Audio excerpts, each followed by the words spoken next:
Bir-birine garşy çykyş edýän protestçileriň toporlary Moldowanyň Tebigat ministrliginiň öňünde jemlendiler. Bir tarapda awçylar, olaryň garşysynda haýwanlary goraýan aktivistler durdular.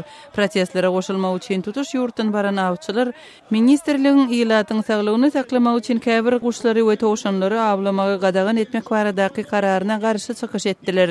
Protestçiler Tebigat boýunça ministr Valeriy Monteanunyň wezipesinden çekilmegini talap edýärler. Protestçileriň uly bolmadyk ýene bir topary haýwanlaryň ýaşamagy hukugy bar diýen şygarlary öňe sürdüler.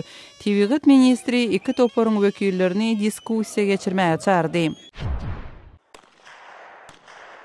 Ukrainanyň günbatarynda polisiýanyň we howpsuzlyk ofitserleriniň ýüzlerçesi Volyn regionunda ýantar daşyny bekanun öndürýänler bilen çaknaşdy.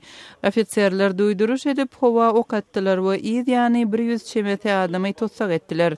Häkimetler regionda ýantar ýataklaryny bekanun öldürtirmek boýunça çalynyp barlayan işleriň ýaýbanlanmagynyň öňüni almagy tynanşýarlar. Hwoýal agaçlardan alınýan daş ýaly altyn renkli ýalpyldawyk şeýre bolan ýantar müňlerçe ýyl bäri şaý sepler üçin ulanylýar. Ukrainanyň içeri işler ministrligi ýantaryň bekanun önümçiliginiň jinaýatçylykly toporlaryň gözekçiliginde bolup ýylda $500 million durýanlygyny aýdýar.